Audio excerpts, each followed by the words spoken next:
The moment my stepmother stood to announce she was cutting me from the will, the lawyer just smiled, then clicked on a file labeled "If Veronica Speaks First." He left me a weapon she never knew existed, a clause, a password, and an appointment where the dead still keep perfect time.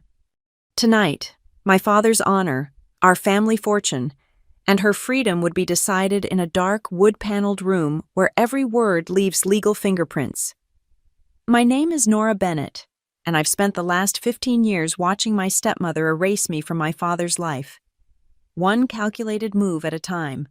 Now, sitting in attorney Daniel Whitaker's conference room, I watched her attempt the final erasure. The recording device on the mahogany table blinked red in steady intervals, capturing every word as Veronica Voss rose from her leather chair. At 52, she still commanded attention's silver blonde hair swept into an elegant chignon, Hermès scarf draped precisely over her charcoal suit. Behind her, arranged like a human barricade, sat her sister Margaret and two cousins I'd met exactly twice in 15 years. "Before we proceed with the reading," Veronica announced, her voice carrying that practiced blend of grief and authority, "I have a document that supersedes whatever version Daniel has prepared." The wall clock ticked. 3:47 p.m., 3 days since we'd buried Graham Bennett, my father, in Redwood Heights Cemetery. 3 days since I'd stood at his graveside, wondering if the distance between us these past years had been my fault or something more deliberate. She produced a manila envelope, extracting papers with theatrical precision. A codicil to Graham's will, properly witnessed and notarized. He signed it 6 weeks ago. I felt the familiar numbness creeping up my spine, the same sensation that had protected me through the funeral, through the condolences of business associates who seemed surprised to learn Graham Bennett even had a daughter.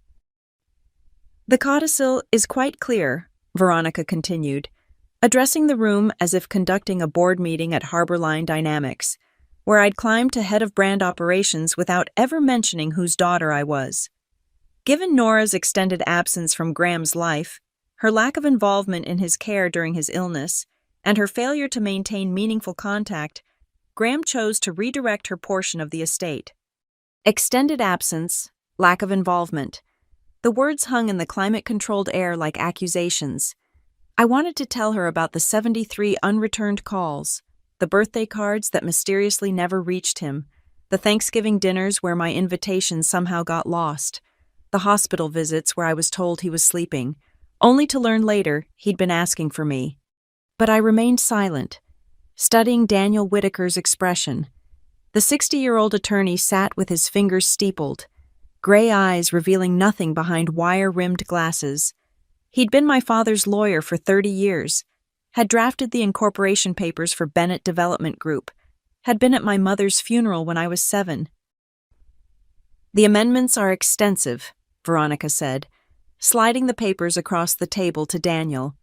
"The house on Willow Crest, the company shares, the investment portfolios all designated for family members who demonstrated genuine care and presence. Family members, not me. Apparently, I was just the inconvenient reminder of Graham Bennett's first marriage, the daughter who looked too much like the wife he'd lost to cancer. The living ghost Veronica had spent 15 years trying to exorcise." Daniel accepted the papers, adjusting his glasses as he scanned the first page. The conference room fell silent except for the whisper of turning pages and the persistent tick of the clock. Through the floor-to-ceiling windows, Redwood Heights stretched out below us, a city built on old money and new tech, where Bennett Development Group had helped shape the skyline for 40 years. "Interesting," Daniel murmured, a word that could mean anything or nothing. Veronica's cousins shifted in their seats, exchanging glances. Margaret placed a supportive hand on Veronica's shoulder, a gesture so rehearsed it might have been choreographed. They'd all dressed in the same palette of respectful grays and blacks, a unified front of grief and greed. I thought about the last real conversation I'd had with my father, 2 years ago, before his diagnosis, before the walls Veronica built became impenetrable. We'd met for coffee secretly. He'd insisted, though I hadn't understood why then. He'd looked tired, older than his 68 years, and he'd pressed an envelope into my hands. Give this to Tom Hale, he'd said. Tell him to hold it for you until the time comes. Dad, what? Just promise me, Nora. Promise you'll remember. I'd promised. The envelope still sat in Tom's safe, unopened, waiting for a moment I couldn't define, until now. Ms. Bennett, Daniel's voice pulled me back to the present. Are you aware of the contents of this codicil? I can guess, I said, my voice steadier than my pulse. I'm being disinherited. Redirection of assets, Veronica corrected, as if semantics could soften the blow. Graham wanted his legacy to benefit those who truly valued him. The recording device blinked on, capturing every word, every pause, every calculation. In the reflection of the polished table, I could see myself 32 years old, my father's dark eyes in my mother's angular face, wearing the same black sheath dress I'd worn to both their funerals. Daniel set the papers aside and opened his leather portfolio. Well then, he said, fingers hovering over his laptop keyboard. This certainly changes things. For the first time since entering the room, he smiled a subtle upturn of lips that Veronica, lost in her moment of triumph, failed to notice. But I saw it, and in that instant, I understood why my father had told me to trust Daniel Whitaker, why he'd smiled that same knowing smile when handing me that envelope 2 years ago. The time had come. The house on Willow Crest had been my entire world until I was 7. After Mom died, it became a museum, her photos gradually disappearing from mantels and walls, her garden redesigned into something architectural and cold. Her piano moved to the basement and eventually sold. Veronica arrived 18 months after the funeral. Dad introduced her at a company gala. This poised marketing executive who laughed at all the right moments and remembered everyone's names. She moved in 6 months later, bringing with her an interior designer and a mission to refresh our home. I was 9 when I found Mom's wedding china in boxes marked for donation. 10 when her art studio became Veronica's home office. 11 when the family portraits in the hallway were replaced with abstract prints that better suited the space. But it wasn't just the house that changed. It was the carefully orchestrated distance that grew between Dad and me. So gradual, I didn't recognize it as strategy until years later. Graham's very busy with the Singapore project, Veronica would explain when I called. He's in meetings all day. Your father has a dinner with investors tonight, when I'd ask to visit. Perhaps next weekend. Next weekend would bring another excuse, another commitment, another barrier. School events went unattended. Birthday dinners were rescheduled, then forgotten. When I graduated summa cum laude from Northwestern, Dad sent a congratulations card store-bought, with Veronica's handwriting. The summer before my senior year at college, I'd driven home unannounced, determined to break through whatever wall had formed between us. I found them hosting a pool party, Veronica's business contacts, her family, couples from the country club. Dad was at the grill, laughing at something Margaret's husband said, looking relaxed and present in a way I hadn't seen in years. Nora. He'd seemed genuinely surprised. Then something else guilty concerned. Sweetheart, we weren't expecting you. Veronica appeared at his elbow within seconds. How wonderful. Though you should have called, we would have prepared your room. My room had been converted to a guest suite. Neutral colors, hotel-like furnishings, no trace of the teenage girl who'd once lived there. They'd put me in the pool house. Veronica explaining that all the bedrooms were occupied by Graham's important guests. That night, I'd overheard her in the kitchen with Margaret. She shows up when it's convenient for her, expecting everything to revolve around her schedule. Graham's finally building the life he deserves. The life he deserves, as if the life that included me had been some kind of punishment. The patterns became clearer as years passed. Calls I made that Dad never seemed to receive. Emails that went unanswered, later explained as technical difficulties. Holiday invitations that Veronica forgot to mention. She'd built a fortress around my father, brick by subtle brick, until I appeared to be the negligent daughter who'd abandoned him. Have you tried being more understanding? Well-meaning relatives would ask at the few family functions I still attended. Veronica says you rarely visit. How could I explain that my visits were deflected, my calls screened, my attempts at connection filtered through Veronica's careful control? That scheduling a simple lunch with my father required navigating her assistant, her calendar, her permission. The worst part was the doubt she cultivated in me. Maybe I hadn't tried hard enough. Maybe I was being selfish, expecting him to make time. Maybe the distance was my fault, the price of pursuing my own career, of not being the daughter who stayed close to home and played by Veronica's rules. Even Tom Hale, Dad's closest friend and my godfather, had been pulled into her orbit. His invitations to family dinners grew rare, then stopped. When I'd run into him at a coffee shop last year, he'd seemed uncomfortable, eager to leave. "Your father's very happy," he'd said, not meeting my eyes. "Veronica takes good care of him." Only once did the mask slip. Dad's 65th birthday, a surprise party Veronica organized at the country club. She'd invited 200 people. I wasn't on the list. I found out through a mutual acquaintance and showed up anyway, gift in hand. The look on Veronica's face when she saw me, pure, cold fury, quickly masked by concern. "Oh dear, I thought you were traveling for work. Your assistant said you were completely booked." I didn't have an assistant. I'd never told anyone I was traveling. Dad had hugged me that night, held on a little too long, whispered, "I've missed you, sweetheart." But Veronica was there within moments, guiding him to other guests, important people, managing the narrative as always. The diagnosis came 2 years later, pancreatic cancer, aggressive and advanced. I learned about it not from family but from a Bennett development employee who assumed I knew. By the time I forced my way through Veronica's barriers to see him, he was already in treatment, already wrapped in her version of care that somehow never included visiting hours when I could come. "He needs rest," she'd say.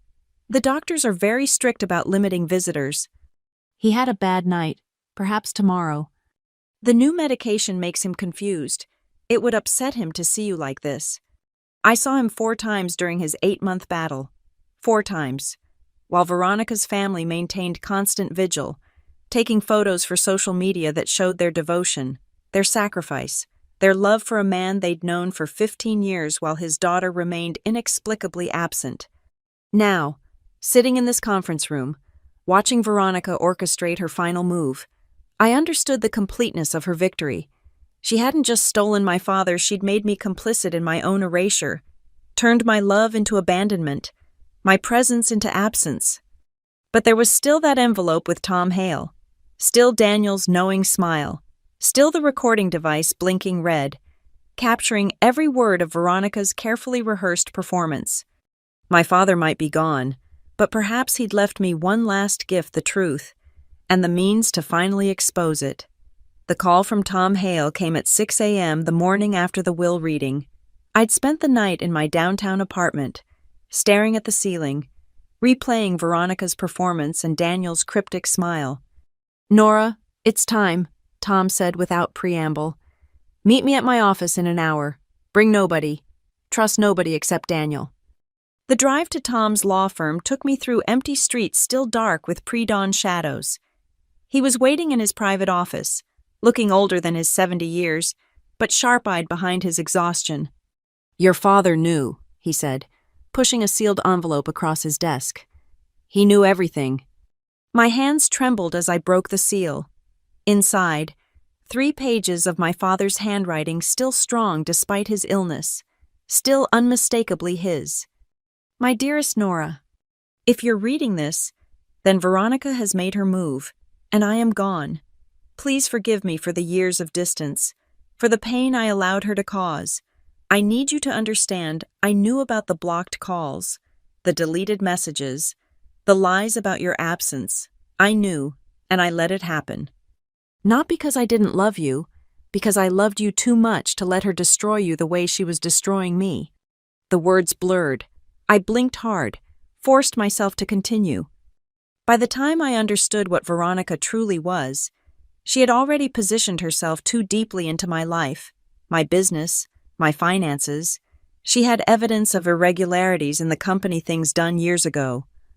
Minor infractions that she'd documented and could spin into scandals. She controlled access to medication I needed. She isolated me from everyone who might have helped. But I am not a fool, and I did not survive 40 years in business without learning how to plan. If Veronica has presented a codicil cutting you from my will, know this, it is worthless. Here's what I've actually done. 1. 4 months before my death, I executed a pour-over will that supersedes all previous versions. Daniel has the original. Everything flows into the Bennett Legacy Trust, where you are the primary beneficiary. Kiaras. 2. The Bennett Legacy Trust contains an ironclad no-contest clause. Anyone who challenges its distributions forfeits their share entirely. Veronica believes she's getting 30%. If she contests, she gets nothing. 3. I've prepared what I call a dead man's switch, a collection of evidence scheduled to release if anyone challenges the trust. USB drives with encrypted files are in my safety deposit box at First National. Daniel has one key. You'll find the other taped behind your mother's portrait. Yes, I kept it, hidden in the basement storage room Veronica never enters. Trust Daniel completely. He's been documenting everything for 3 years. Per my instructions. When the time comes, he'll know exactly what to do. I'm sorry I couldn't be stronger. Couldn't fight her while alive. But perhaps from death, I can give you justice and the truth. All my love. P. The house on Willow Crest was always meant to be yours. Your mother chose it. Don't let Veronica keep it. I read it twice more before looking up at Tom. His eyes were wet. He came to me 3 years ago, Tom said quietly. Told me everything. How she controlled his communications, monitored his contacts, used his health as a weapon. He was afraid if he fought her openly, she'd escalate, hurt you somehow, destroy your career, your reputation. So he played the long game, I whispered. Graham was always a strategist. He knew Veronica's weakness, her greed would make her overconfident. She'd assume a sick old man couldn't outmaneuver her. Tom smiled grimly. She assumed wrong. He handed me another document. This is a copy of the trust summary. You need to understand what he's done. The Bennett Legacy Trust was a masterpiece of legal engineering. Every asset funneled through it, the company shares, the real estate, the investment accounts. I was designated to receive 70%, with 30% to Veronica, in recognition of companionship provided. But the no-contest clause was brutal. Any legal challenge, any attempt to contest or modify the trust's distributions, and the challenger's share went directly to designated charities. There's more, Tom continued. The dead man's switch he mentioned. It's not just financial records. Graham hired a private investigator, Gregory Barnes, former FBI, 3 years of surveillance, documentation, witness statements. If Veronica contests, it all goes public. And not just public copies go to the IRS, the state attorney's office, the boards of every charity she sits on. What did she do? I asked, though part of me already knew. Start with the small things. Redirecting his mail, filtering his calls, federal crimes. Technically. Then there's the medication manipulation, financial elder abuse, forgery. Gregory has evidence of her meeting with Joseph Mercer. I recognize the name, a disgraced accountant who'd been caught embezzling from another development firm. She was building a case to take over the company, Tom explained. Claiming Graham was mentally incompetent, the meetings with Mercer were about creating financial irregularities she could discover and use to force a conservatorship. The full scope of my father's counter-strategy was staggering. He'd let Veronica believe she was winning while building an elaborate trap around her. Every move she made had been documented, every crime catalogued, every lie recorded. Why didn't he just divorce her? I asked. He tried, early on. She threatened to destroy you, said she had connections at Harborline, could make sure you were blacklisted in the industry. She showed him how easily she could manipulate your professional reputation. Tom's jaw tightened. Graham loved you more than his own life. He chose to protect you the only way he could. I stood, paced to the window. Dawn was breaking over Redwood Heights, painting the sky in shades of gray and gold. Somewhere out there, Veronica was probably celebrating her victory, planning how to dispose of my father's assets. "What do I do now?" I asked. "Go to the bank, get the USB drive and the original trust documents. Then we wait for Daniel to spring the trap." Tom joined me at the window. "Your father wrote one more thing, a letter to be read only if Veronica contests. He called it his ethical will, explaining everything to the board, to the employees, to the community. He wanted them to know who he really was, and who she really was." I thought about the recording device in Daniel's conference room, blinking red as Veronica presented her fraudulent codicil, about Daniel's smile as he said, "This certainly changes things." My father had been gone for less than a week, but his plan was very much alive. He'd given me 3 keys, a pour-over will Veronica didn't know existed, a trust she couldn't challenge without losing everything, and evidence that would destroy her if she tried. "He loved you," Tom said softly. "Never doubt that. Every move he made these last 3 years was about protecting you and ensuring you got justice." I touched the letter to my lips, then folded it carefully. My father had played a long, painful game, sacrificing his own happiness to ensure my future. Now it was my turn to see it through. "Tell Daniel I understand," I said. "I'll be ready when the time comes." Tom smiled, the first genuine smile I'd seen from him in years. "Graham would be proud. You're very much his daughter." I was, and Veronica was about to learn exactly what that meant. The second meeting at Daniel Whitaker's office was scheduled for 2 p.m., exactly 1 week after Veronica's dramatic performance. This time, I arrived early, watching from the lobby as her Mercedes pulled into the parking garage, followed by a black Lexus carrying her legal team. She'd brought Jeffrey Cole, her personal attorney, a man known for aggressive litigation and flexible ethics. The sight of him confirmed what Daniel had predicted: Veronica wasn't going down without a fight. In the conference room, the same recording device blinked red on the mahogany table. Daniel sat at the head, flanked by 2 associates I hadn't met before. I took my seat across from Veronica, noting how she'd positioned her entourage: Cole on her right, Margaret on her left, cousins behind her like foot soldiers. "Thank you all for coming," Daniel began, his tone professionally neutral. "As executor of Graham Bennett's estate, I need to address the codicil presented last week." Cole leaned forward. "My client's position is clear.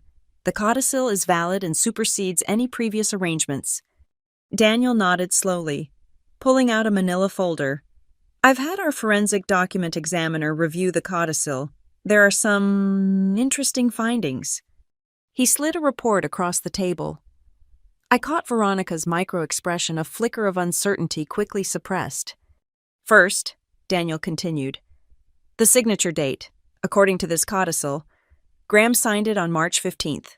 However, hospital records show he was under general anesthesia that day for a procedure.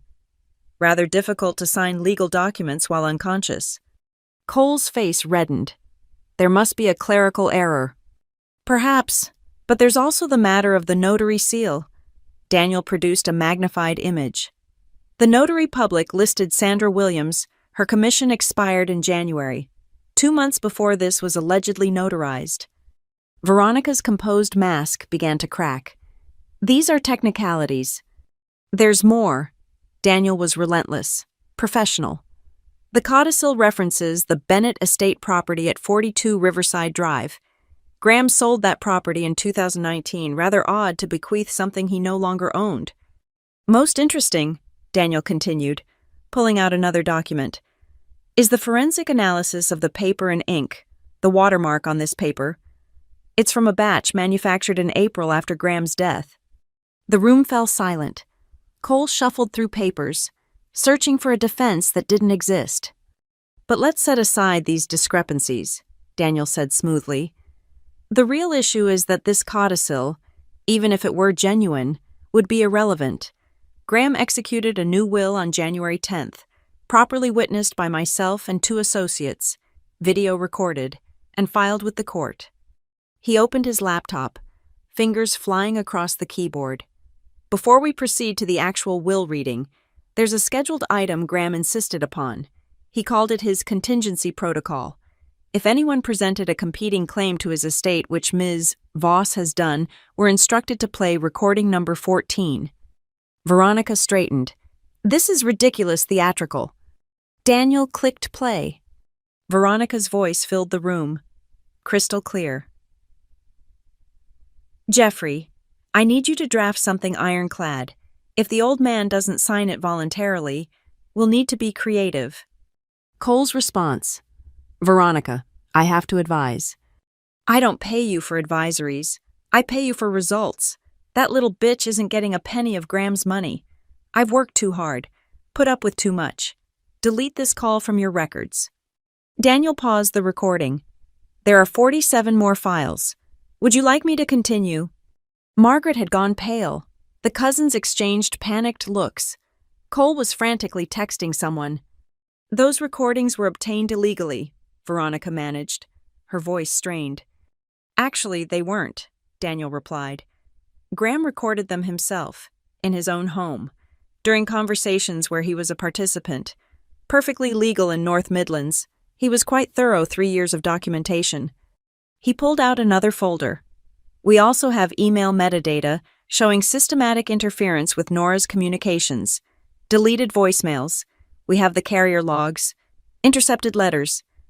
We have postal service tracking, calendar appointments mysteriously canceled. We have the digital footprints. You can't prove. We have sworn affidavits from household staff, Maria, the housekeeper, details being instructed to say Mr. Bennett was unavailable whenever Nora called. James, the driver, confirms being told to report Nora's visits in advance so you could ensure Graham was indisposed. Should I continue?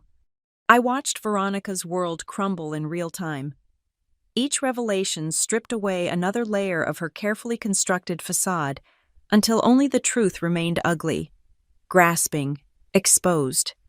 Furthermore, Daniel added, almost gently, we have records of your meetings with Joseph Mercer, discussions about creating financial irregularities to trigger a competency hearing. Graham knew about those too. Cole stood abruptly. We need to caucus with our client. Of course, but before you do, you should understand the complete situation. Daniel's expression was almost sympathetic. Graham's actual will leaves 30% of his estate to Ms. Voss, a generous provision considering the circumstances. However, it includes a comprehensive no-contest clause, any legal challenge, any attempt to dispute or modify the will's provisions, and that 30% is forfeit. That's coercion, Cole sputtered. That's estate planning, Daniel corrected. Perfectly legal and quite common. Ms. Voss can accept her 30%, approximately $18 million, or she can challenge and receive nothing. Her choice. And if she challenges, I spoke for the first time, my voice steady. Every piece of evidence goes public. The recordings, the emails, the witness statements, all of it. Veronica's eyes met mine across the table. For 15 years, she'd worked to erase me from my father's life. Now, I held the power to erase her from society. You wouldn't, she said. The scandal, it would hurt the company. Graham's reputation. My father's reputation will survive the truth, I replied. Will yours? Daniel cleared his throat. There's one more thing. Graham maintained a separate fund, completely legal, properly taxed, that he used to hire Gregory Barnes, a private investigator. Mr. Barnes has compiled a comprehensive report on certain offshore accounts, questionable charity expenditures, and interesting tax positions. That report is currently sealed. It remains sealed if Ms. Voss accepts the will's provisions. The trap was complete. Every exit blocked. Every contingency covered. My father had spent 3 years building this moment, and Veronica had walked right into it. Cole whispered urgently in Veronica's ear. Margaret clutched her sister's hand. The cousins looked like they wanted to disappear. I need time, Veronica said finally, her voice hollow. Of course, Daniel agreed. You have 72 hours to decide. Accept the will as written, or challenge it and trigger the contingencies. I should mention the IRS has already expressed interest in Mr. Barnes's findings. We've held them off. But if litigation begins... He let the threat hang in the air. As they gathered their things to leave, Veronica turned to me one last time. "He never loved you the way he loved me," she said, venom in every word. I smiled my father's smile, the one that meant checkmate. "No, he didn't. He loved me more. That's why he spent 3 years protecting me from you, and that's why you've already lost." She swept from the room, her entourage trailing behind. Cole paused at the door, gave Daniel a look that said he knew exactly how badly they were beaten. When they were gone, Daniel allowed himself a small smile. "Your father would have enjoyed that." "He did enjoy it," I corrected, thinking of all the planning, all the preparation, all the love that had gone into this moment. Every move, every counter-move, he saw it all coming. The recording device continued to blink, capturing the victory my father had orchestrated from beyond the grave. Veronica had 72 hours to decide, but we all knew what she would choose. $18 million in silence, or nothing, and public destruction. For someone who'd spent 15 years valuing money and status above all else, it wasn't really a choice at all.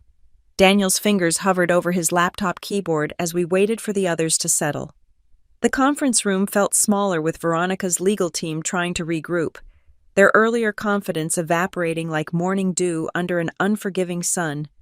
"Before we proceed further," Daniel said, his voice cutting through the whispered consultations, "I should clarify something about the recordings. Mr. Bennett was quite specific about their use." He clicked on a folder labeled with today's date. Inside, dozens of audio files appeared, each meticulously named and time-stamped. But one stood out.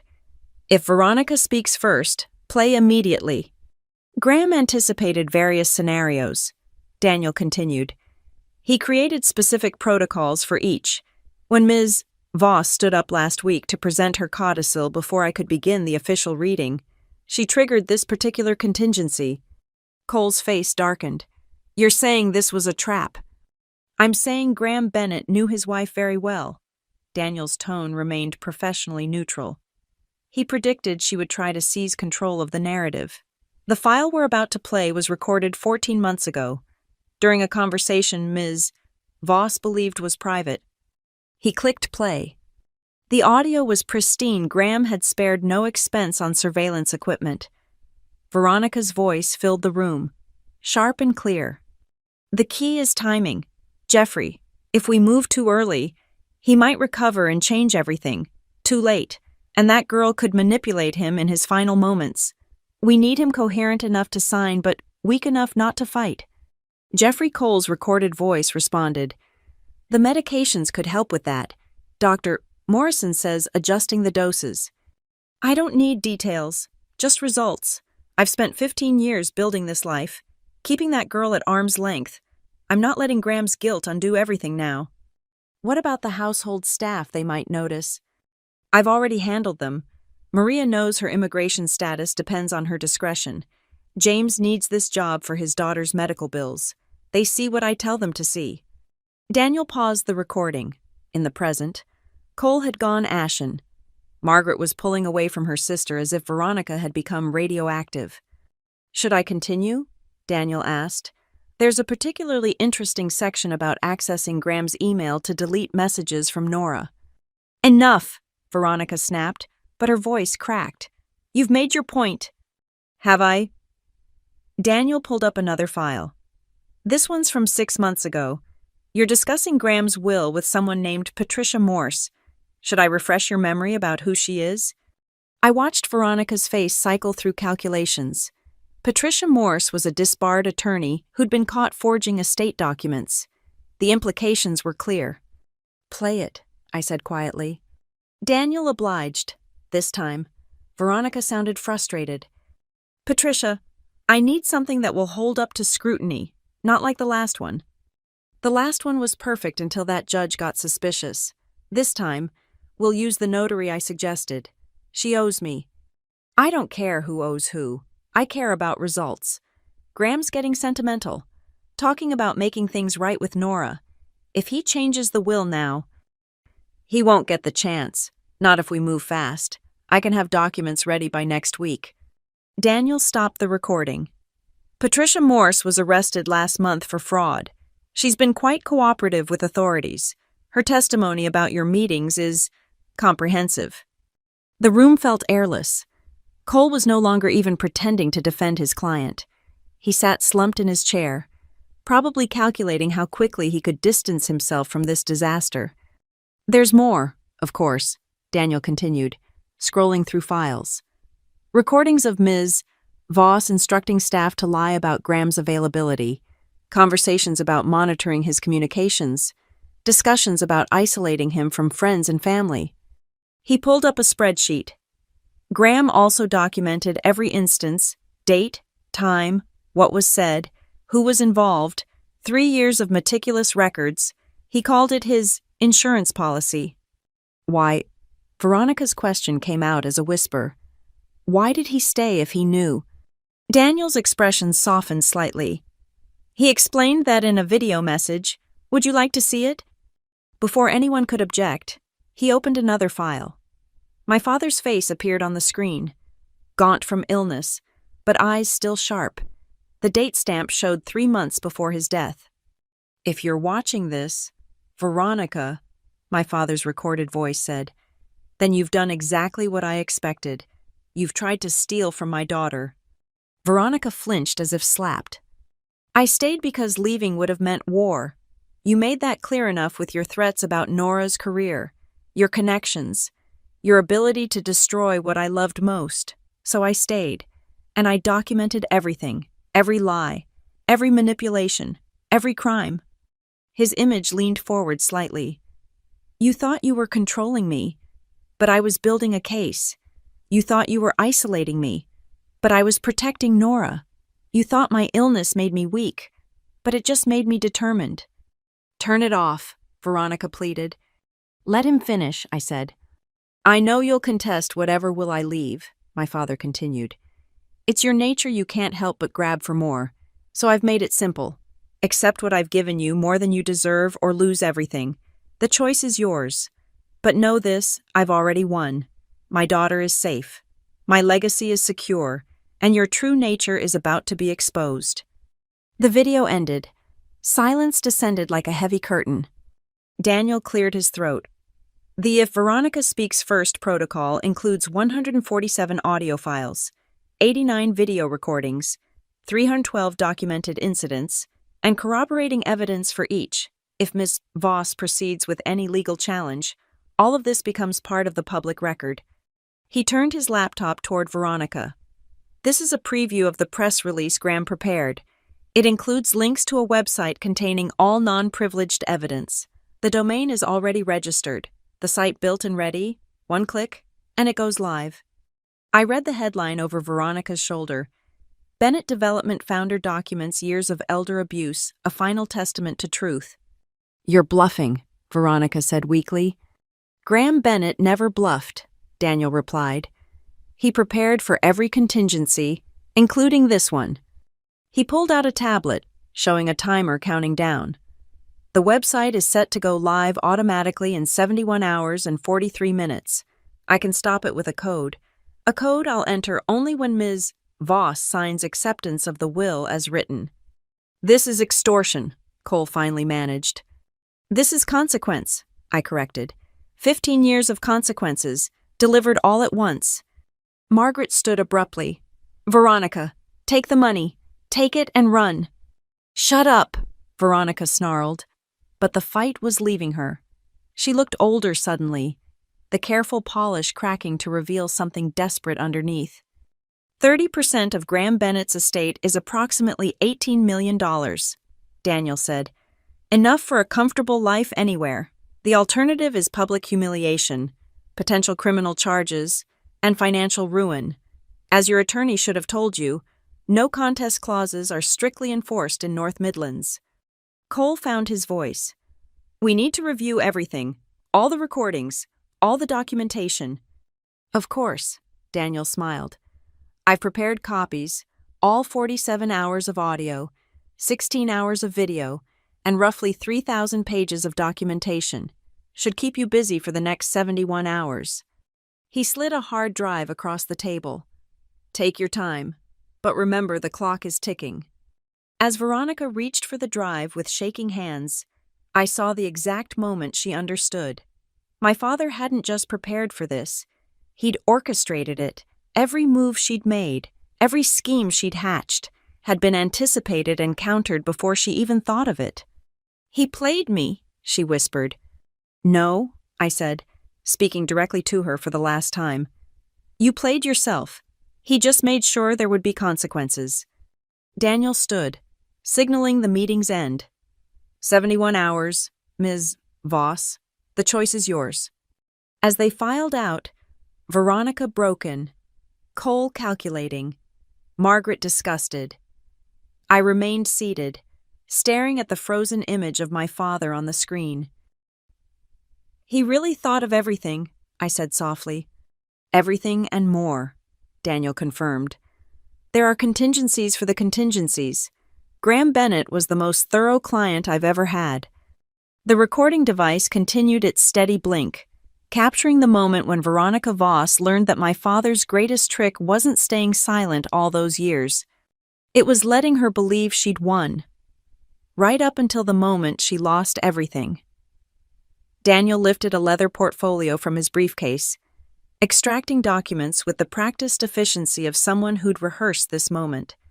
The conference room had emptied of Veronica's entourage, leaving just the three of us, Daniel, myself, and an associate who'd remained silent throughout the confrontation. "Now," Daniel said, adjusting his glasses, "let me read you what Graham actually intended." He opened the formal will, its pages crisp with official seals and notarizations. "Last will and testament of Graham Marcus Bennett, executed January 10th, 2025 in the presence of 3 witnesses and video recorded for authentication." The language was precise, leaving no room for interpretation. "I direct that all assets not specifically distributed below shall pour over into the Bennett Legacy Trust, established on the same date as this will. The house at 17 Willow Crest," Daniel continued, "is specifically bequeathed to my daughter, Nora Elizabeth Bennett, along with all contents, free and clear of any liens or encumbrances." I felt my throat tighten. He'd kept Mom's portrait after all. "Now, the Bennett Legacy Trust." Daniel produced another document, thicker than the will. "This is where Graham got creative. The trust holds 70% of Bennett Development Group shares, the commercial real estate portfolio, the investment accounts, and various other assets. Total value as of last appraisal approximately $62 million. He turned to a marked page. "You, Nora, are the primary beneficiary of 70% of the trust assets. Veronica Voss receives 30%, subject to the following conditions." The no contest clause was a masterpiece of legal engineering. It didn't just threaten forfeiture, it created a web of consequences that would trap anyone who challenged it. Any beneficiary who contests, disputes, or challenges this trust or its distributions forfeits their entire share.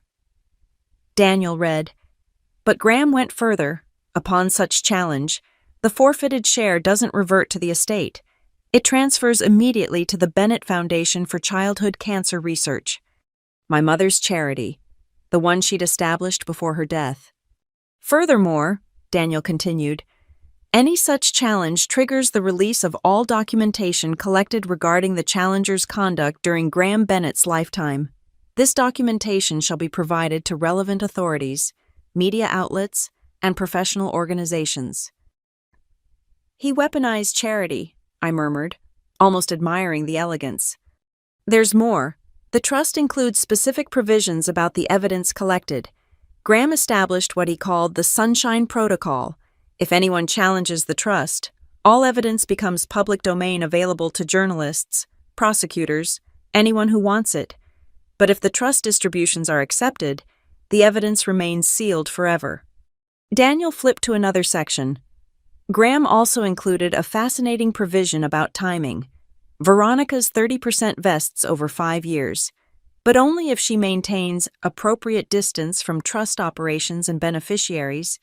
Any attempt to contact you, interfere with Bennett development, or influence trust decisions results in immediate forfeiture. "He's controlling her from the grave," I said. Protecting you from the grave, Daniel corrected. Every provision is designed to ensure your safety and peace of mind. The associate finally spoke.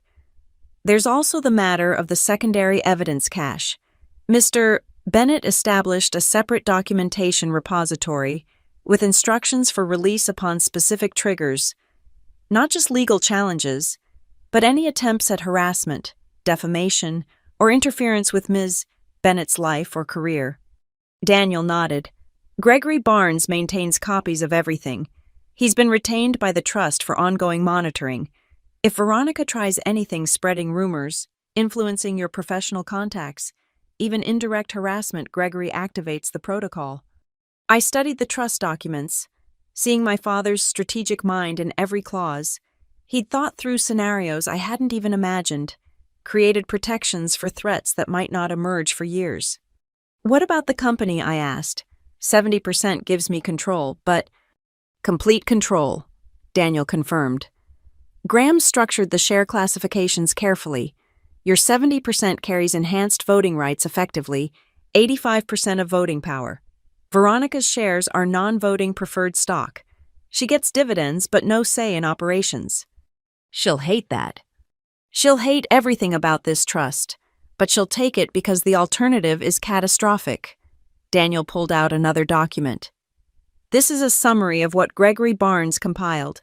Shall we review what Veronica is so desperate to keep hidden? The list was extensive. Documentary evidence of medication tampering adjusting Graham's doses to increase confusion and dependence. Financial transfers to offshore accounts totaling $2.3 million over 5 years. Forged signatures on 17 documents, including charity pledges and property transfers. Recorded conversations discussing plans to have Graham declared incompetent. Evidence of bribing household staff and medical personnel. Systematic interception and deletion of communications. Meeting records with individuals later convicted of elder abuse and fraud. The FBI White-Collar Crime Division has expressed interest, the associate added. They're particularly intrigued by the interstate commerce aspects. Some of the diverted funds cross state lines. Graham documented everything, Daniel said. Credit card receipts, bank records, phone logs. He even wore a wire to his own dinner parties. 3 years of building an airtight case. Why didn't he use it while alive? I asked, though I suspected the answer. He explains that in his ethical will, the letter to be read only if Veronica contests. Daniel held up a sealed envelope. But I think you already know. He was protecting you. Using this evidence would have meant a public battle, dragging you through courts and media. This way, Veronica has every incentive to disappear quietly. I thought about the 5-year vesting schedule, the geographic restrictions implied by appropriate distance. Where will she go? Graham anticipated that too. The trust will pay her distributions to any valid bank account, anywhere in the world. He's essentially offering her exile with a golden parachute, $3.7 million per year for 5 years if she stays away and stays quiet. And if she doesn't? Then Gregory Barnes has standing orders to release everything. The trust will pursue criminal charges, civil suits, and public exposure. Graham called it mutually assured destruction with a strong incentive for peace. Daniel closed the portfolio. There's one more thing. Graham left a personal message for you, to be delivered after Veronica makes her choice. He was very specific, only after she decides. I nodded, understanding even this final timing. Everything had to play out in sequence, each move triggering the next. The Bennett Development Board meets next month, Daniel noted. With your shares, you'll have full control. The interim CEO has been briefed and is prepared to transition leadership whenever you're ready.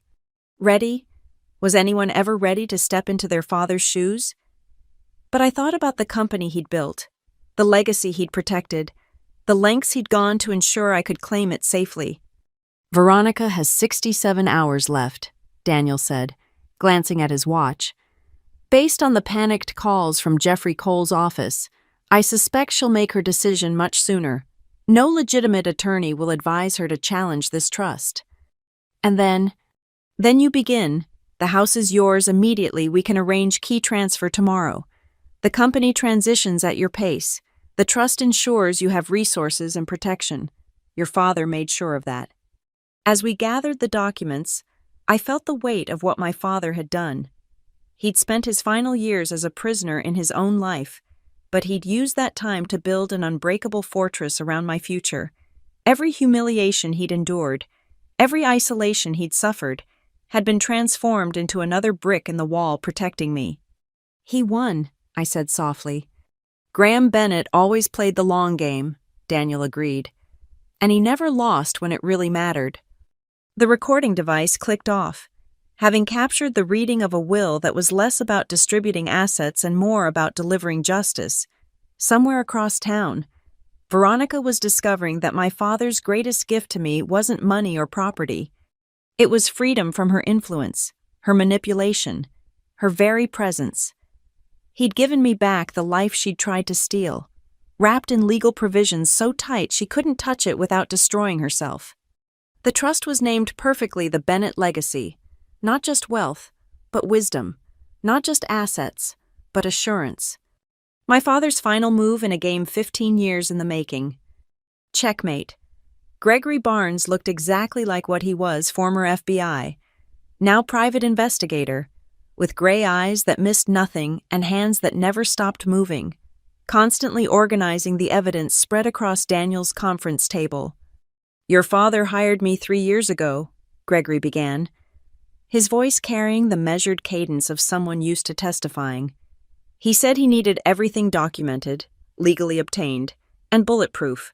I've handled elder abuse cases before, but nothing this methodical on either side." He opened a laptop, revealing a database that would have made the FBI proud. "Every piece of evidence is triple-backed, time-stamped, and verified. Let me show you what Veronica Voss doesn't want the world to see." The first file was a location tracking report. Ms. Voss's phone GPS, cross-referenced with deleted voicemail logs. "Look here, January 15th, 2:47 p.m. You left a voicemail for your father. At 2:51 p.m., Veronica's phone shows her location in Graham's home office. At 2:52 p.m., that voicemail was deleted from the system. Red dots on a map, each one a stolen message. 17 occasions over 6 months. "She got sloppy," Gregory continued. "Didn't realize the phone company keeps deletion logs for 90 days. We subpoenaed them all." Next came the financial forensics. Joseph Mercer, disgraced accountant, served 18 months for embezzlement. Veronica met him 14 times between September and December, always at the Riverside Motel, always paid cash for the room. He pulled up photographs Veronica entering the motel, Mercer arriving minutes later, timestamps clear in the corner. Their plan was sophisticated: create phantom invoices in Bennett Development's system, make it look like Graham approved them, then claim mental deterioration when the irregularities surfaced. Classic setup for a competency hearing. "But Mercer kept copies," I said, reading the seized documents. "Criminals always do. Insurance against their partners." Gregory smiled grimly.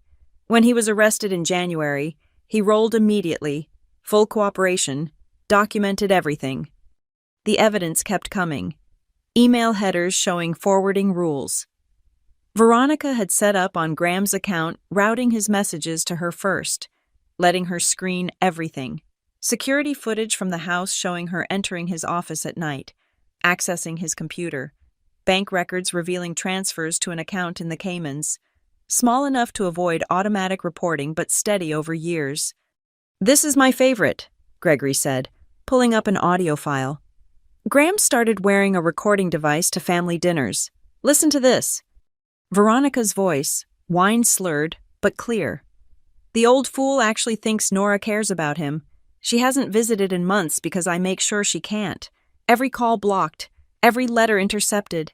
By the time he dies, she'll look like the neglectful daughter who abandoned him. And Margaret, stop looking at me like that. You're getting your cut." Margaret's voice, uncomfortable. "I just think, don't think, that's not what I pay you for." Daniel leaned forward.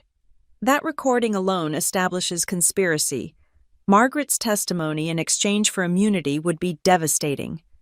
Gregory moved to a thicker folder. The medication manipulation was harder to prove until we found her supplier. He produced invoices from a Canadian pharmacy. She was ordering Graham's medications online, same drugs, but different dosages. The pills looked identical but were significantly stronger. Classic elder abuse tactic, increase confusion and dependence. We have the housekeeper's testimony confirming Veronica personally managed all medications, the associate added. Never let anyone else near them. There's more, Gregory said, his expression darkening. She had Graham's will copied at a 24-hour print shop. Security footage shows her there at 2 a.m. with estate documents. She was practicing his signature. He showed blown-up comparisons, Graham's real signature versus increasingly accurate forgeries. But here's what will really destroy her, Gregory said, opening a final folder. The charity fraud.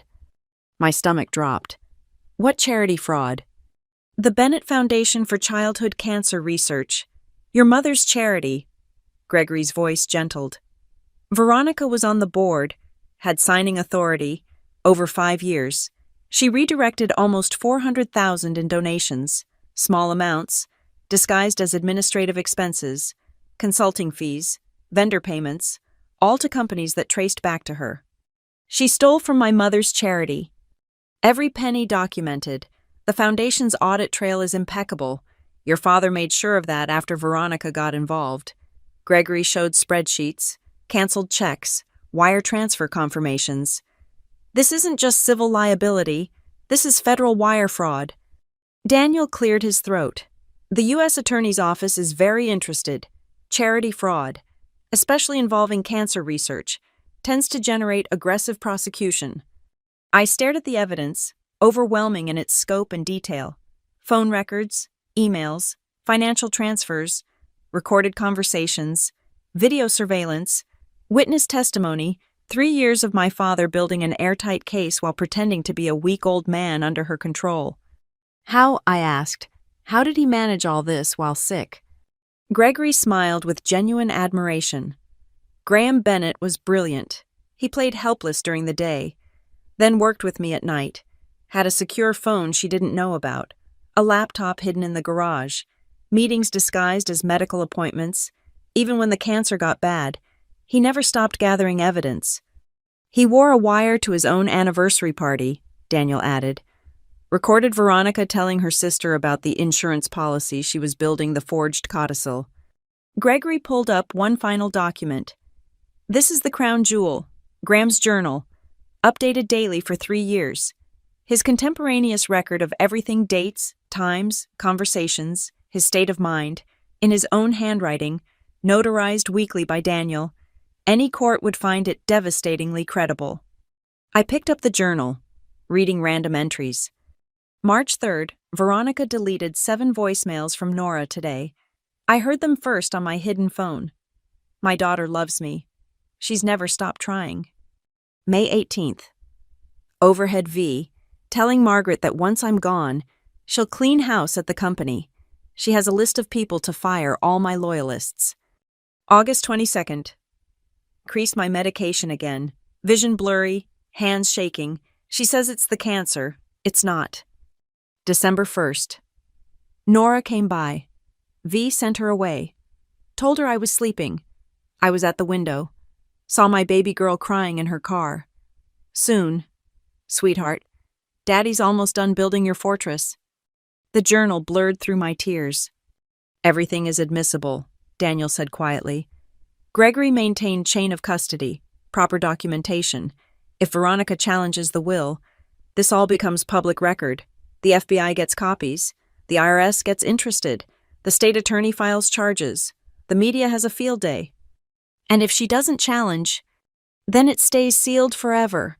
Graham was offering her a choice: take the money and run, or fight and be destroyed. He knew her greed would win. Gregory began packing the evidence back into boxes. Your father gave me one last instruction. If Veronica accepts the deal, I'm to maintain surveillance for 5 years, the vesting period. Any attempt to contact you, interfere with your life, or return to North Midlands triggers immediate release of everything. He thought of everything, I said. Not everything, Gregory corrected. He couldn't protect you from the pain of losing him, or the years Veronica stole, but he made sure she could never hurt you again. As they prepared to leave, Gregory handed me a card. My retainer is paid for 5 years. If she so much as sends you a birthday card, call me. Your father's orders were explicit total protection, whatever it takes. Thank you, I managed. Don't thank me. Thank your father. In 30 years of investigation work, I've never seen anyone play such a long game. He turned his own abuse into your shield. After they left, I sat alone with the boxes of evidence. 62 hours remained on Veronica's clock, but we all knew her decision. The evidence was too damning, the consequences too severe. She would take her 30% and disappear. My father had won, from his deathbed, fighting cancer and a woman who controlled his every move. He'd orchestrated perfect justice, not through violence or vengeance, but through patience, documentation, and the inexorable power of truth. Somewhere across town, Veronica was learning what Gregory Barnes had compiled. She was discovering that every crime leaves evidence, every lie creates a record, and every cruelty can be documented.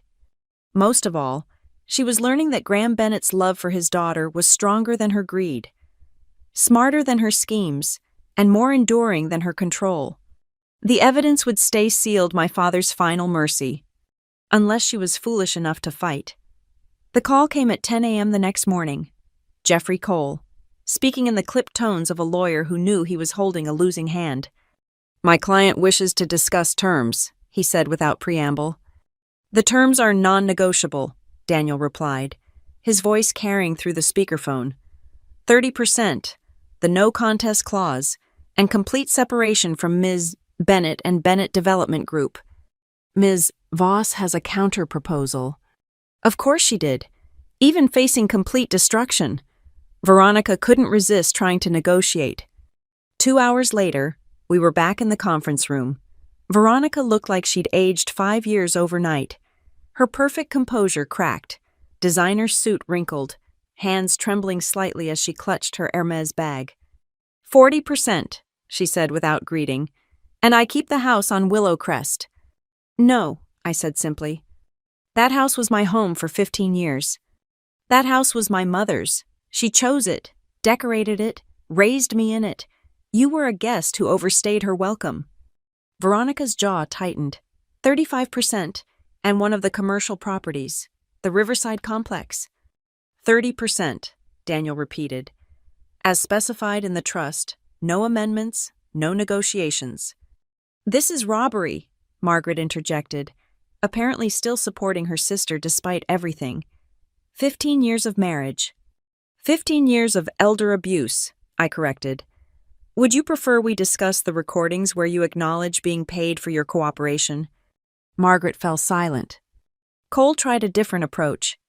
The evidence Gregory Barnes compiled, some of it was obtained through questionable means. A good defense attorney could challenge. Try it, Daniel interrupted. Everything was legally obtained. Recorded conversations where Graham was a participant, financial records subpoenaed properly, witnesses who came forward voluntarily.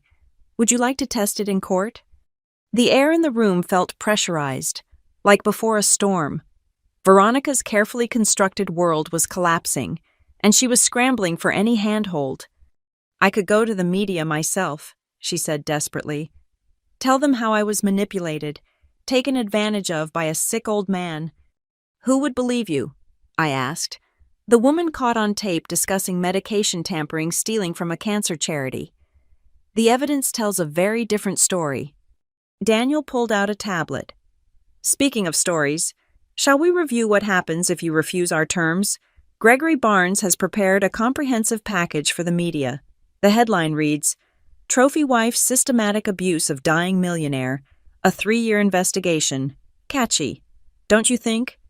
Veronica's hands clenched. You wouldn't. The scandal would hurt the company. Bennett Development survived the 2008 crisis and a dozen market downturns, I said. It will survive the truth about you.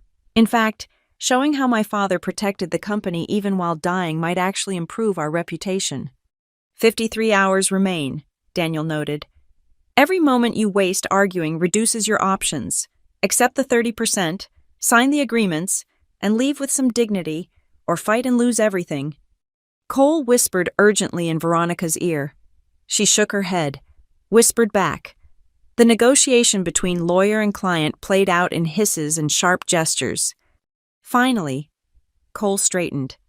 We need certain assurances, the sealed evidence. How do we know it won't be released anyway? Daniel produced a legal document. The trust agreement includes strict confidentiality provisions. All evidence remains sealed as long as Ms. Voss complies with the terms. Any violation by the trust results in significant financial penalties and potential litigation. And what constitutes compliance? Cole asked. Simple. Take the money. Stay away from Ms. Bennett. No contact, no interference, no attempts to influence her life or business. Geographic restriction of 500 miles from North Midlands for the first 2 years, 100 miles thereafter.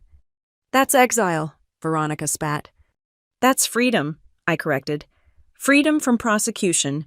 3.7 million per year for 5 years. Most people would call that winning the lottery. I want it all at once, lump sum. Impossible, Daniel said. The vesting schedule is ironclad. Annual payments. Conditional on continued compliance. Violate the terms. Forfeit the remainder. The sound of the wall clock seemed unnaturally loud. Tick, tick, tick. Each second bringing Veronica closer to a decision she desperately wanted to avoid. What about my reputation? She asked. People will ask questions. Why I left. Where I went. Tell them whatever you want, I said. Grief, a need for change, a spiritual journey. I don't care, as long as you're gone. You're enjoying this, Veronica accused. No, I said honestly. I'm ending this. 15 years of manipulation, isolation, and lies. It ends now, one way or another. Daniel cleared his throat. There's also the matter of immediate assets. Ms. Voss must vacate the Willow Crest property within 7 days. Personal belongings only all artwork. Furnishings purchased with Bennett funds, and household items remain. 7 days, Margaret protested. That's impossible. 7 days or forfeiture, Daniel said firmly. The trust has movers standing by to assist, but Ms. Voss must be gone by next Thursday at 5 p.m. I watched Veronica calculate, seeing her options shrink with each demand. The woman who'd controlled every aspect of my father's life was being systematically stripped of all power. I want guaranteed safe passage, she said finally. No criminal charges if I comply. The trust can't guarantee what prosecutors might do independently, Daniel said carefully. However, if you comply with all terms, the evidence remains sealed. Without evidence... No case, Cole finished. It's the best deal you'll get, Veronica. I need to think. 52 hours, Daniel reminded her. The clock doesn't stop for indecision. Veronica stood abruptly. I want to see him, Graham. I want to visit his grave. The request surprised everyone. I studied her face, looking for the angle, the manipulation. Why? I asked. Because I did love him, in my way, before it all became about money and control. There was a time. She trailed off. You can visit before you leave town, I conceded. Once, supervised, Gregory Barnes will accompany you. She nodded stiffly. And if I accept what then? Daniel outlined the process. Sign the acceptance documents, provide your banking information for transfers, execute the non-disclosure agreements, surrender all keys, access codes, and Bennett property, complete departure within 7 days.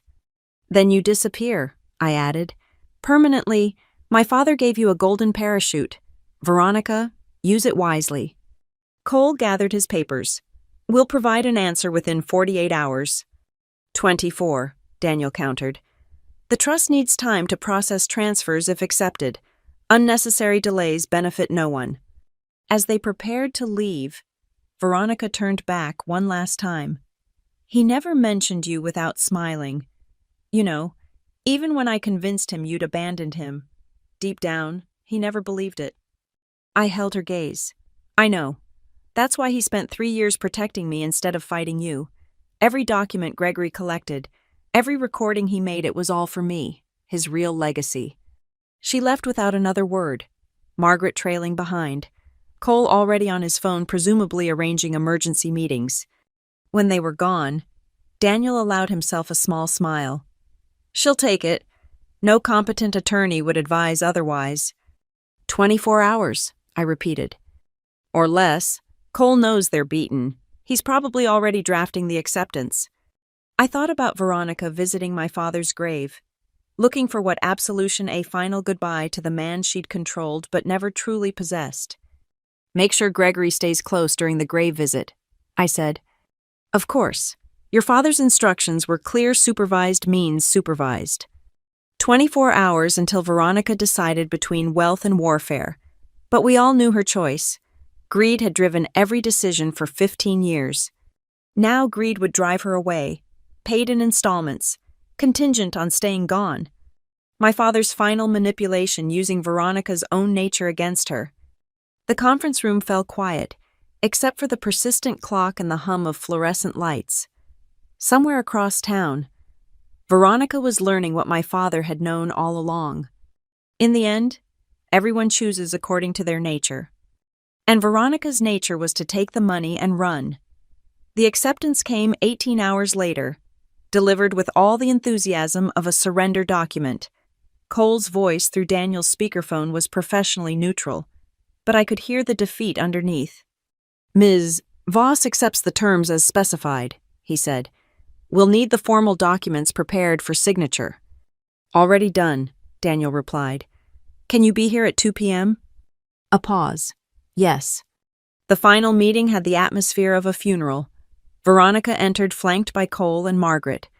Her designer armor intact, but her eyes hollow. She'd applied her makeup carefully, but nothing could hide the fractures in her facade. Daniel had arranged everything with surgical precision. 3 copies of each document, color-coded tabs marking signature lines, a notary waiting quietly in the corner. The recording device blinked red, capturing this last performance.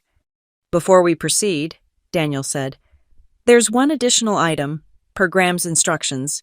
If Ms. Voss accepted the trust terms, this was to be delivered. He slid an envelope across the table. Veronica's name was written on it in my father's handwriting.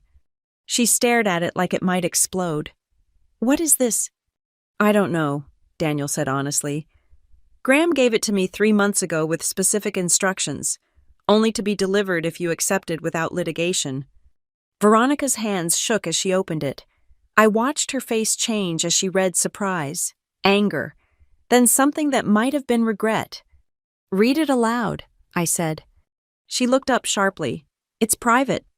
Nothing between you and my father is private anymore. Read it. She cleared her throat, voice barely above a whisper. Veronica, if you're reading this, you've chosen wisdom over war. That tells me there's still some part of the woman I once cared for buried under the greed and manipulation. I won't pretend to forgive what you've done. The isolation from Nora, the theft from her mother's charity, the medications, these are unforgivable. But I understand why you did it. You were afraid of being poor again, afraid of losing control, afraid of being abandoned as you abandoned others. The trust provides for you generously, more than you deserve, but less than you wanted. Use it to find whatever peace someone like you can find. But know this, I documented everything not just to protect Nora, but to ensure you could never hurt anyone else the way you hurt us. My investigators will watch you for the rest of your life. Any attempt to remarry into wealth, to ingratiate yourself with another vulnerable family, will trigger release of everything. Consider this my final gift, forcing you to live honestly, perhaps for the first time. You wanted my money. You've got some of it. You wanted my life. You stole years of it. But you never got what mattered: my love for my daughter. My memories of my first wife, my integrity. These were never yours to take. Leave. Don't look back. And pray my daughter is more merciful than I would have been. Graham. The letter fluttered to the table. Veronica's careful composure finally cracked completely. He knew, she said to no one. All those years, he knew everything. Sign the documents, Daniel said quietly. It's time to end this. What followed was methodical. Veronica's signature on acceptance forms, non-disclosure agreements, transfer authorizations, each document stamped by the notary, witnessed by Daniel's associates. The systematic dismantling of 15 years, reduced to ink on paper. The house keys, Daniel prompted when the signing was complete. Veronica removed a key ring from her purse, fingers lingering on them before sliding them across the table. The alarm code is being changed as we speak, Daniel interrupted. All access codes, passwords, and security protocols were updated this morning. My belongings. Movers will arrive tomorrow at 9 a.m. You may supervise but not participate. Personal clothing, jewelry gifted to you personally, toiletries, nothing purchased with Bennett funds, nothing of sentimental value to the family. The Mercedes. Leased through Bennett Development. Leave the keys. Each restriction further diminished her, stripping away the life she'd built on my father's destruction. By the end, she had millions promised but nothing left of the world she'd controlled. There's one more thing, Daniel said, producing a final envelope. If Ms. Voss refuses to open this, I'm instructed to open it myself and read it aloud. This time, Veronica didn't hesitate. She tore it open with something like desperation. As she read, her face went white. No, she breathed. What? Cole demanded, trying to read over her shoulder. She held the letter away from him, looking at me with genuine fear for the first time. You can't do this. I'm not doing anything, I said. What did he write? With trembling hands, she read. Final terms, non-negotiable. You will provide a full written confession of all crimes committed during our marriage. This confession will be sealed with the other evidence, released only if you violate the trust terms. Consider it your insurance policy and mine. You have 1 hour to decide. That's self-incrimination, Cole protested. I can't advise.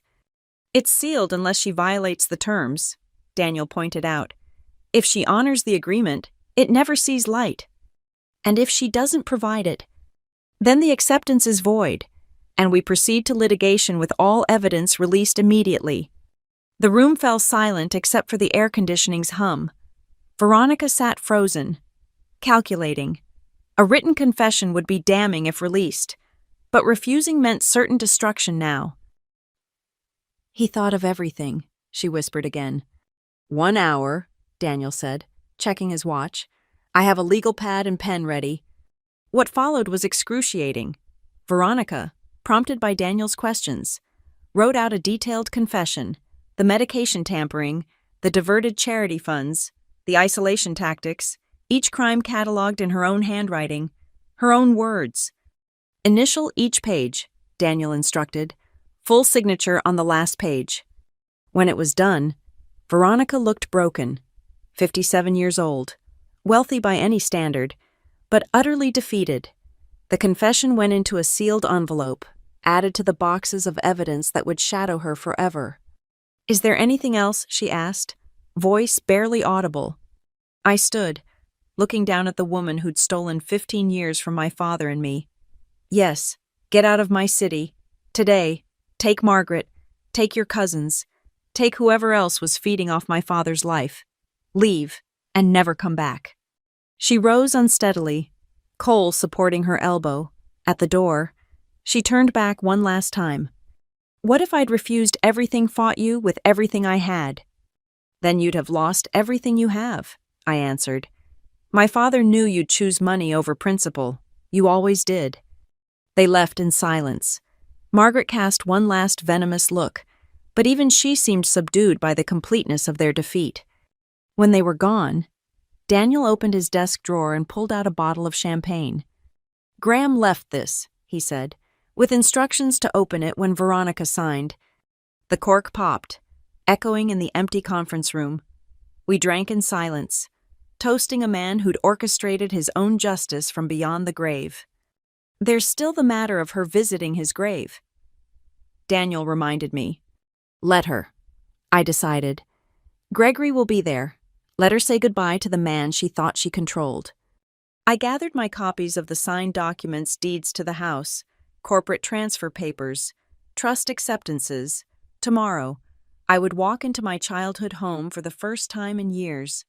Next month, I would take my father's seat at Bennett Development. But tonight, I would remember him, not the isolated man Veronica had created, but the strategist who'd spent 3 years building my freedom, the father who'd loved me enough to appear weak while being stronger than anyone imagined. "He really won," I said to Daniel. "Completely," he agreed. "Graham Bennett's final development project, your future. Free and clear." The recording device clicked off, having captured the end of Veronica's reign. Somewhere across town, she was packing what little she could claim, preparing for exile with a fortune that would feel like poverty compared to what she'd lost. My father's last letter to her had been perfectly crafted, forcing honesty from someone who'd lived in lies, creating a sword that would hang over her forever. She'd entered our lives with manipulation and greed. She was leaving with money and fear. And that, my father would have said, was justice. The transfer was complete. I sat in Daniel's office one last time, holding the final piece of my father's plan, a sealed letter marked, "For Nora, after everything is finished." "He gave me this 2 weeks before he died," Daniel said softly.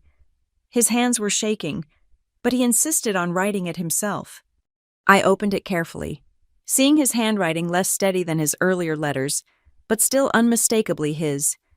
"My dearest Nora, if you're reading this, then the plan worked. Veronica has taken her money and fled. The house is yours again, and the company awaits your leadership. But more importantly, you know the truth. I never stopped loving you. Not for a single moment. I need you to understand why I chose this path. A direct confrontation would have meant lawyers, courts, public battles that could have lasted years. She would have dragged your name through mud, used her connections to damage your career, turned our private pain into public spectacle. I couldn't let that happen. Instead, I became what she expected, a weak old man she could control. Let her believe she'd won while I built your fortress brick by brick. Every humiliation I endured, every isolation I accepted, was another piece of evidence, another protection for your future. The house on Willow Crest belongs to you now. Your mother's portrait is in storage unit 47B. I saved everything Veronica tried to discard. Her piano is there too, waiting to come home. Make that house alive again, filled with the warmth she brought to it. The company needs you. I've kept good people in key positions, waiting for real leadership. Trust Sarah Chen in operations, Marcus Wade in finance. They stayed loyal despite Veronica's attempts to force them out. But beyond property and business, I want you to have what Veronica tried to steal: peace. The investigations will continue monitoring her, ensuring she never returns to hurt you. Live your life free from looking over your shoulder. I have one last confession. The cancer gave me clarity. Strange as that sounds, it showed me what mattered. Not the empire I built or the wealth I accumulated, but the daughter I raised and the love that survived despite everything. Be happy, sweetheart. Be free. Be everything Veronica tried to prevent you from becoming. And know that somewhere beyond all this, your mother and I are watching, proud of the woman you've become. All my love, always. Pax.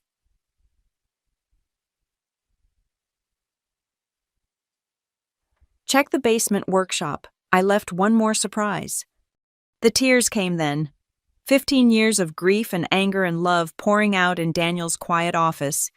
He handed me tissues, waited patiently while I composed myself. "The workshop," I asked when I could speak. "I don't know," Daniel admitted. Graham had many secrets, even from me. An hour later, I stood in my childhood home for the first time since that disastrous pool party. The house felt different, not just empty of Veronica's presence, but waiting, like it had been holding its breath. The basement workshop had been my father's sanctuary, where he'd built dollhouses for me as a child, later teaching me about construction and design. Veronica had declared it off-limits years ago, citing insurance concerns. I descended the stairs, found the light switch, The workshop was exactly as I remembered, tools hung precisely, blueprints cabinet against the wall, the smell of sawdust and possibility. On the workbench sat a model house, intricate and perfect. Not just any house, our house. The Willowcrest property rendered in miniature, every detail exact, from the wraparound porch to the oak tree in the backyard. A note was attached. Started this when you were 7, after Mom died. Kept adding to it over the years, your treehouse, the garden expansion, the studio addition we planned but never built. Thought someday we'd finish it together. Maybe now we can, in a different way, build the life that was interrupted. Make it yours. I lifted the model carefully, seeing the thousands of hours worked into it. Hidden in the tiny rooms were more surprises, furniture that matched pieces from my childhood, a microscopic piano in the living room, family photos rendered in impossible detail. In the model's version of the workshop sat an even tinier model house, infinity reflected in miniature, dreams within dreams. I carried it upstairs, placed it on the mantel where Veronica's abstract art had held court. Tomorrow, movers would bring my mother's things home. Next week, I'd meet with the Bennett Development Board. Next month, I'd start the studio addition my father and I had dreamed about. But tonight, I walked through empty rooms full of possibility. In the kitchen, I found one wine glass, my mother's favorite crystal, hidden in the back of a cabinet. I poured wine, raised it to the empty air. To Graham Bennett, I said aloud, who lost every battle to win the war. My phone buzzed. A text from Gregory Barnes. Subject departed North Midlands via interstate. Tracking active. No issues to report. Veronica was gone. Her exile began now. Funded generously, but absolute.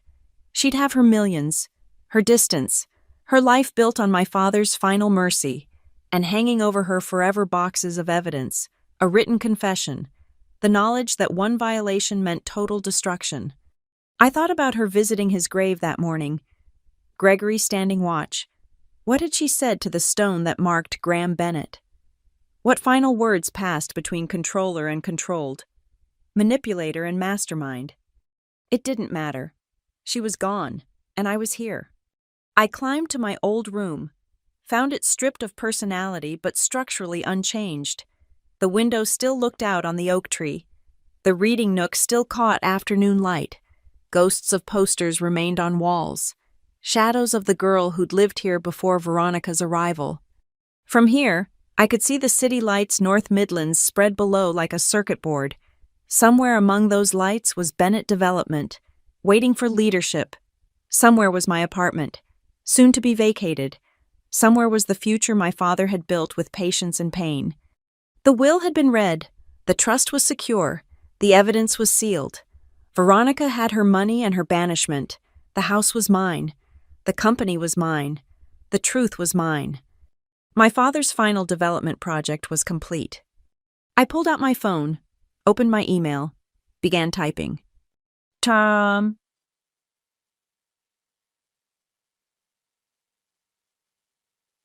Sarah Tiam. Chen. Marcus Wade. Bennett Development. Senior Staff. Subject, new leadership. This is Nora Bennett. I'll be taking my position as majority shareholder and CEO effective Monday. Staff meeting at 9 a.m. We have work to do.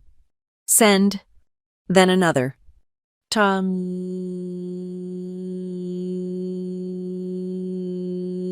Daniel Whitaker. Subject, thank you. For everything. For keeping his secrets. For springing his trap. For helping him protect me even when I didn't know I needed protecting. Dad chose his allies well. Send. One more. Tom. Tom Hale. Subject, dinner. I'm home, really home, Willowcrest, where it all started. Bring wine and stories about Dad. I want to hear everything Veronica kept from me. Send. The house settled around me, walls exhaling years of tension. Tomorrow would bring challenges running a company, reclaiming a life, building the future my father had preserved. But tonight was for gratitude and grief, for understanding the full scope of a love that had seemed absent but was working always in shadow. Graham Bennett had spent 3 years dying to give me life. The least I could do was live it well. I raised the crystal glass once more, this time to the model house on the mantel dreams in miniature, waiting to be built full scale. "Welcome home, Dad," I whispered. "We won." The end. Thank you for listening to this story of justice served cold and love proven through patience. Where are you listening from today? Please share your thoughts in the comments below. I'd love to hear what resonated with you.